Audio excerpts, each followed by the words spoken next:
Rune Slayer. You've seen or heard about Rune Slayer from a friend or on the Roblox homepage and wanted to try it out. Well, don't worry, this guide will go from level 9 all the way up to level 30, going from the basics, such as the towns, classes, mobs and bosses, etc. So, before we get started, for those who are unsure, what is Rune Slayer? At the moment, as the game is recently new, there hasn't been many PvP updates, so it is a PvE parry-based RPG game in the Woken genre, if you want to call it that. Meaning it's just inspired by Deep Woken, if you don't know what I mean by that. Though you can just brute force mobs by parry checking them.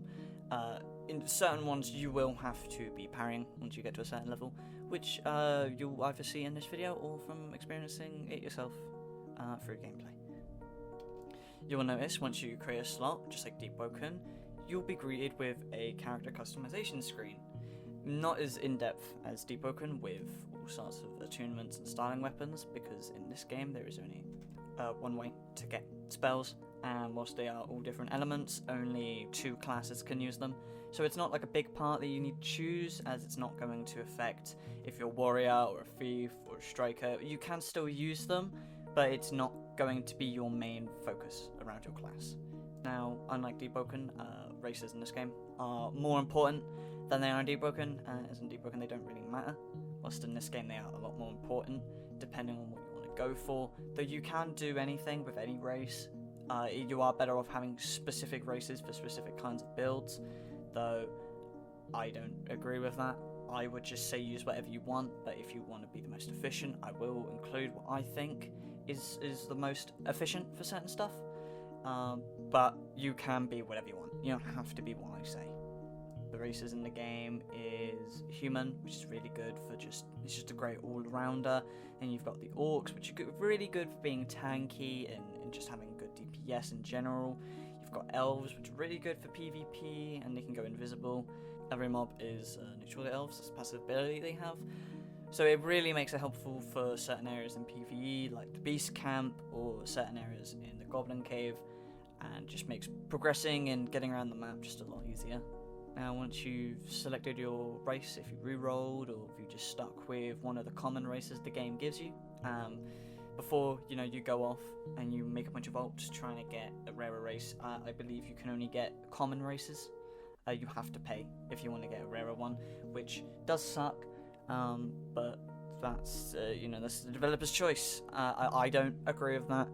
A lot of people probably don't agree with that, but we can't change the decision that the developers made, so you just have to live with that. Now, this will be the biggest decision in the entire run, because you cannot change this later. You can multi-class, but if you want to change your class, you do have to wipe, and whatever class you choose at the start before multi-classing will lock you into a specific armor type. So if you want to be a mage but you want to use medium armor, you would have to start as an archer or a thief. You cannot be a mage and multi-class into a thief or an archer and then get the archer armor. You have to pick the medium armor classes first before you can go that. So that is kind of annoying, but that is something to keep in mind when doing this. Though we won't be getting into multi-classing, that will be for another video, because at the moment, in the state of the game currently, multi-classes aren't really worth going with from what I've seen. I haven't experimented too much, but I don't really see anyone talking about it, and I don't see anyone really wanting to do it other than for specific character builds and just for fun, though there are a few that I have heard that are really good, but we won't be getting into that. Warrior is just your basic attacker. You get a sword, and that's really it. You can use shields or two-handed heavy weapons if you slot in a certain ability, but you lose posture because you can't get a shield and you do more damage. Though in this game, posture isn't as important as it would be in games like Deep Woken, and I really recommend any race, but since you'll most likely be tank, you want to go either for an orc or a human, due to the human's tenacity ability and orcs just overall being a lot more tanky in general, but it is really up to you. You can be anything for this class, really. Thief is just your average rogue, sneaky class, really. You're very fast, you use mostly daggers and a think you can use swords. I'm unsure of that though.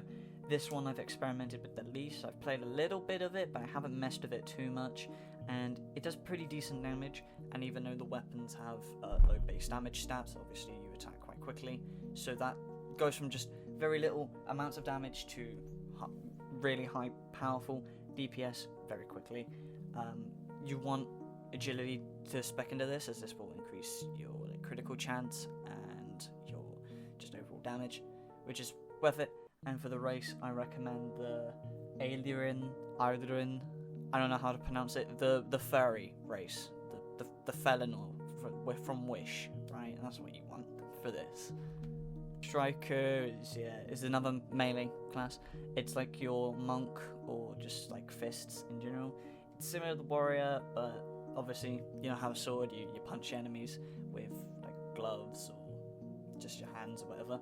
And now I haven't experimented with this much either. Like Thief, I've heard it's good for PvP, but I haven't seen many people using it in PvE. I haven't messed with PvP mostly myself. It's not something I want to get into at the moment. There's still quite a lot I haven't done regarding like world bosses and just a lot of stuff. Like I haven't experimented with everything, like I've said, like with Thief and all that, so I haven't messed with that yet. There's nothing much I have to say about Striker. It's pretty good. It's got good damage, good for PvP, maybe not the best for PvE. It's just warrior, but a little bit different. So if that's something you want to go for, you can go for it, but there's probably better options, you know. But again, all depends on your play style. So if you want to be the fist guy, you can be the fist guy. You don't have to be the basic bitch, a warrior with a sword and a shield and some shiny, flashy silver armor or whatever. You don't have to do that if you want to go for this. It's all up to you. Archer is supposed to be, you know, the average long-range archer, backliner, somewhat support, but also decent damage. But just like Deep Organ, your shots you have to get very close for, like with the guns, you have to be very up close, and the only really long-range move you have is your R, which is kind of annoying, but it's got decent damage and some okay speed, but its main selling point from what I've seen is its nuking abilities once you reach level 30 with the Sharpshooter class or Beast Tamer, where you can tame most animals in the game, and it's really nice to have as a support. But that's really all I know it's used for. Early game, it's not that great. It's not really that useful. Early game, until you become a Beast Tamer or a Sharpshooter for its nuking abilities with one of its moves. I don't play Archer much, but it is pretty good. So if you do want to go Archer, that it is a good choice. It's also probably, I'd say, the best class to deal with the boss in the tutorial, which we'll get to in the next segment. Oh, Magician. I want to say good things about Magician early game, but it's quite miserable. You have to just run in circles and then spam when you can. But it can be really powerful in the later levels. Once you get to level 30, you will unlock the subclasses where you can pick between a Warlock or I forgot the other name, and it has amazing DPS. Both of them do. Warlock has been recently nerfed with the Fiend doing less damage, but it is still incredibly viable at the moment. I don't know if they're going to nerf it more or make it weaker, but it is still really good late game. But remember that early game you will be struggling and you will be needing some support with you most of the time, like some party members, and you definitely need to tame like a wolf, a boar, or spider, really, or anything works really. But from my experiences, I would recommend you tame a boar, which we'll get into later. Again, really good class. There's not many races I can recommend you use it with. It's good for pretty much everything, but anything that has extra buffs in spirit or intellect, you want to use like Dullahan, though Dullahan's just pretty bad in general, and its special ability that Dullahan gets is up close, so maybe don't use Dullahan with this class if you don't want to, though it is really up to you if you want to use a slime, or you want to be a half golem, or you want to be just your basic human, whatever you want to be, use what you want. Don't just go Dullahan because I said Dullahan gets extra magic. Pick what you want. be what you want to be with this class. Same goes for any other classes, because it doesn't really matter. Priest, the support class, the healer, the buffer. Well, maybe not buffer, but you are your support. You are the main support. You are your team's source of healing and the defense, and it's the one that I've personally used the most with my party. Now, there isn't many good things I can say about it, as you need a team. You need a team. No matter what, you need a team. You need to have everyone with tamed animals, especially if you're going solo. You want to have a tamed animal, just like Magician. It is miserable early game. You can use spells just like Magician, because any other class in the game can also use spells. But Priest is really bad early game unless you have some friends. So if you are thinking about going Priest, play with friends. Please. I tried it solo. It took me hours just to get to level 16. Well, maybe not hours, but it definitely took me a while. So I don't recommend playing Priest solo. Unless you know you're going to play with friends, then just avoid this class entirely, as you won't get much out of it. You can heal yourself if you hold down the right click, and you can put your shield on yourself as well, and you can remove debuffs from yourself, but I really don't recommend it. It's really not worth it. And your healing, you don't heal much either. You heal around 40 to 70 HP, and it's not that great. No, that is from my experience. I'm not maxed out on my priest slot. I don't have a higher level fairy, so I might be wrong. It might be really good late game with the healing, but at the moment the healing isn't that great when your teammates have 400 plus HP. It's not worth going. It's not. I recommend you just go for something else. If you want to be some helpful support, go Magician. If you're just going to play with like randoms, don't bother going Priest unless you're going to be playing with friends and they really need that healing. Alright, you've gotten past that, chosen your race, and now we're on to the tutorial. Everyone starts here, unless you skipped it, which I don't recommend, because you can get a free axe from it, and a really good item that will help you. I mean, it's not that great. It is helpful though. So, just walk through the tutorial. It's your basic tutorial: how to move, roll, feint, chop trees, get food, the hunger system, which is really pointless, things like that. And then eventually, you'll fight your way through some skeletons, and you'll make your way to a clearing. And once you go far enough in, a big old boss, a big old dragon, will jump down from the sky, and you will have to fight the dragon. Now, the dragon is, you can learn his patterns and then he'll become easy. I haven't bothered too much. I don't really use the ring. It doesn't heal much, but if you want it, and especially if you're a warrior, I recommend going for it.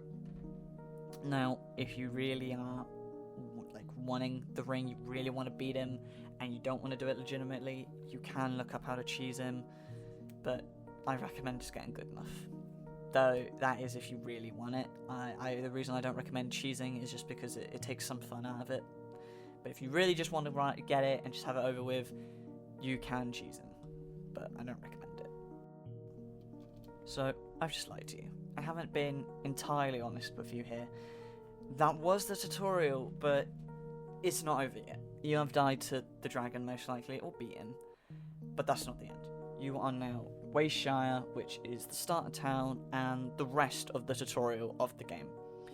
The tutorial here is told through multiple NPCs, like the stable hand who will teach you how to tame, and the old lady who will teach you how to make food, like an apple pie. She'll give you a recipe, and she'll task you with collecting some ingredients, and you can learn this recipe and then make food with it. You can make the apple pie, which is a decent early game healing item, though you get a lot of cooked food from these early game quests, so you do not need to be worrying about food early game. The only time you ever really need it is once you get to Greatwood and you're solo. Because if you have friends, you won't need to worry about healing once you get to Greatwood, because you'll all be decently leveled. Now, you've collected some starter quests, but now what? You have a job that tells you to read the note, but you haven't done that yet. Well, this is how the in-game's story begins, which introduces you to each area of the game and is how you unlock new jobs on the Adventurers Guild. you want to go into the guild hall, which is next to the inn, and you want to go in the back room and talk to the guy there. In my footage, he's not going to be there, but he should be standing at that table. Just talk to him. You don't need to read it, but if you do, you can. Once you've spoken with him, make your way over to the woman at the front desk and join the Adventurers Guild, and then take everything off the job board, as you're going to be needing to do these anyway. This is your main source of XP. This is where you're mostly going to be getting XP. Killing enemies does give XP, but this is what is really going to be the meat of it. This and quests. So you want to take all of these, and you just want to just go out in the world now and go kill some slimes and some deer and whatever. So you've gone off, assuming you're playing the game as you're listening to this, and you've gotten some kills, you've done some jobs, and you've gotten some money, but you're still stuck with your starting gear. You don't have any armor, and you still have your copper sword or your wooden staff or whatever starting item you have. Well, now we'll be talking out how to upgrade and get better gear in the game. You want to make your way to the blacksmith and purchase a copper pickaxe from him and a sickle if you have enough. And you won't need to buy an axe if you got the free one from the tutorial. And once you've done that, make your way around town picking up other quests, like Sadie, who will give you the quest to kill a slime and get her bag, which will increase your inventory space by a pretty big amount early game. You can get 2 of these if you wipe or go on another slot, but I don't recommend it. It's not great. Now, once you've gotten her quest and some other ones, you can go kill some 6 mandrakes, and you'll get a free lantern for it, and you can get some cotton plants with your sickle, as well as flax, which are in just a nearby area around the back of the village. And once you've done that, you can make a cotton bag with the flax and the cotton, and the lantern will be very useful. You won't need to make one or buy one if you got it for free, though if you want to later upgrade your lantern, you will need to make a new one. Now, if you are a light class as well, you can use silk or flax armor. Silk is from another area, flax you get in this area. And then later you will be wearing leaf armor if you're a light class, like a mage or a cleric. And at the moment in the game, you've probably noticed the large rock cave outside of town by the field. Inside and on top there is iron and copper ore. This will be your main source of copper early game. For iron, at the back where the flax is, that is the best place to go for iron, but if that is too high of a level for you, or you're too worried and you don't want to go there yet, just stick to that small cave with the black ooze slimes, and that should be enough iron. I recommend skipping copper and going straight to iron. That way you can get like an iron sword and just upgrade all your things to iron pickaxes, sickles and axes, and you don't got to worry about copper or anything like that. Just skip past it.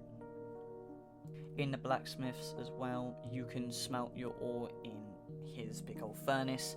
It is to his left or to your right once you walk in. It's in that little outcrop. You can access it from the outside as well if you don't want to go inside, but it doesn't really matter. Once you smelt the ore down, you should unlock the recipes for copper and iron armor.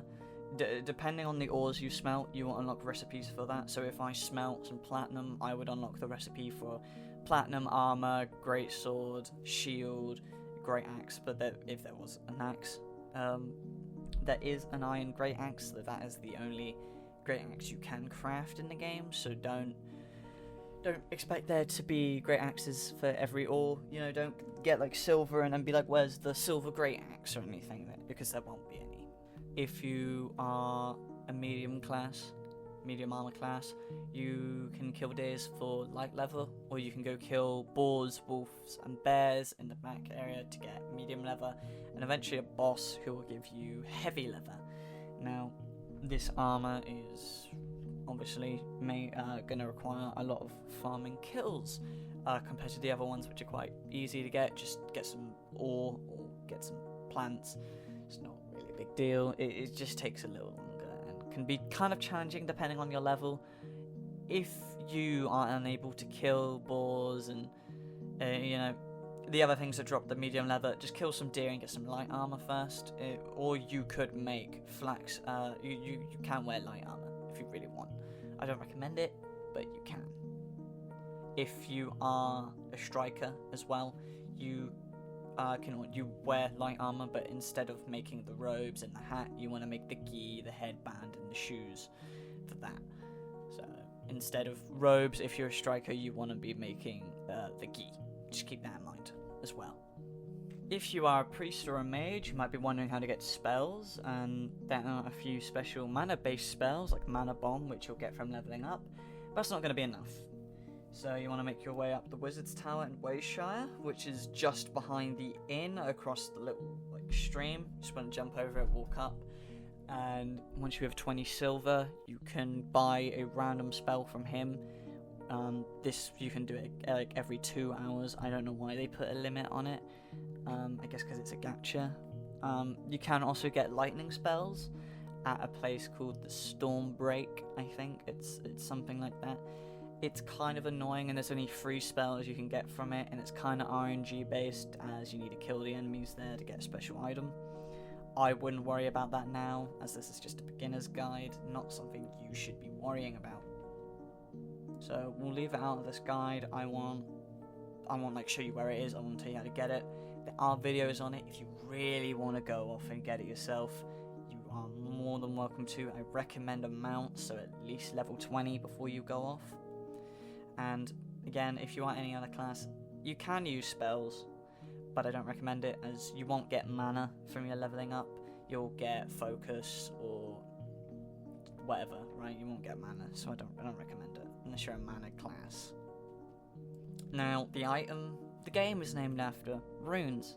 They are an important factor of any of the builds, as they buff certain stats, which, it makes quite a big difference, considering it gives, well, seemingly small amounts, at least the lesser runes you'll probably get from killing basic enemies.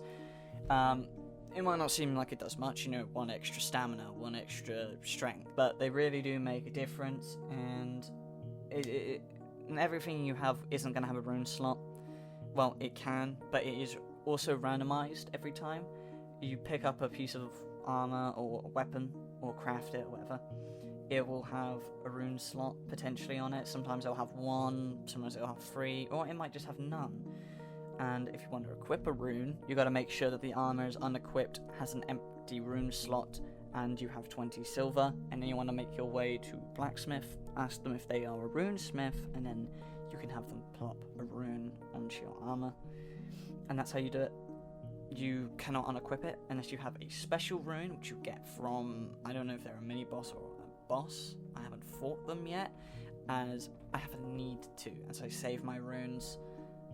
Personally, what I recommend is you wait till around level 30 to 40, and then you start plopping your runes on, unless you have just a ton of lesser runes, because I don't get runes that often, so I'm quite sparing with them. But if you're quite lucky, just go balls to the wall if that's what you want, but that's up to you. Now, leveling, right? We've spoken about how to make stuff, how to get better magic, how to make better gear, but I haven't spoken about where I recommend you actually go for your levels. It's going to be small, and from level 1 to 13, I recommend that you go to the Pinewood Thicket till level 20, and then you go to the Goblin Cave. Now, the Pinewood Thicket is kind of hard if you're starting out and you don't really know their patterns, and it's not that great. If you're struggling with it, I recommend you take all the board quests at the guild until you've unlocked the option to do the Mandrake King. Once you have killed the Mandrake King, then I recommend you go to Pinewood Thicket if you're struggling, of course. But if you are really good at the game, or you're just really confident, just go straight there. Now once you're there, you can keep grinding till level 20, and then you'll head to the Goblin Cave after you've done all your guild quests. And once you've hit level 25, and you've probably killed the Goblin Champion by now. If you haven't, that's fine. Either way, I still recommend you head over to Ashenshire, and then you head to Lakeshire once you're around level 30. Now, I went to Lakeshire at around level 32 with my party, with a warrior at level 27, an archer at level 30, and I was level 30 as a cleric. Now, it will differ depending on your party's classes and levels, so always keep that in mind. But usually around level 30 is when you want to head to Lakeshire. Now, if you don't know where Lakeshire is, if you've played this game before and you're just watching this guide to see if there's anything as advice, you want to look at the top of your screen, go just like in Ashenshire, have it look directly west and just go in that direction, and you will make it to either the ocean or Lakeshire, as the ocean is right next to Lakeshire. So if you make it to the ocean, you've made it to Lakeshire. Now, bosses. There's a multitude of bosses in Rune Slayer. You got the world bosses like King Slime, the Spider Mother, the Elder Treant, and the Dire Bear. And then you got location bosses like the Mandrake King, the Basilisk, the Goblin Champion, and the Razorfang. The world bosses, from what I know, they spawn every hour. I don't know if that's just the Spider Mother or all of them, because I haven't looked into it fully, and realistically, you won't be doing the world bosses anytime soon, as you'll need a full party, and usually you want to be maxed out for when you do that, unless it is just outside of a spawn point, like you can lead the Elder Treant to the outside of Ashenshire, and you can just kill him if you just play really well and have some guy stay alive until everyone else makes it back. That's how I got my first Elder Treant kill. So if you can do it, but I don't really recommend it. That's all you really need to know for Rune Slayer, really. I mean, I might have missed some stuff. Let me know in the comments if I really did. I'm not gonna do the bad YouTuber thing, but I'm gonna do it. I am gonna do it, and I'm gonna ask you to like and subscribe, and if it helped you, and make sure to drop suggestions in the comments on what I should make specific videos on, as I want to make more videos on this game, as this game has potential and it is really good, but it does have quite a lot of issues. Now, if you didn't enjoy the video, which, fair enough, and, why are you still here? If you didn't like it, but, thank you for staying around this far. It's quite a long video. I didn't intend for it to be this long, but if you did stick around, even if you didn't enjoy it, please let me know what I can do to make my videos better. I want to improve, I want to take criticism, and I want to make videos people will enjoy.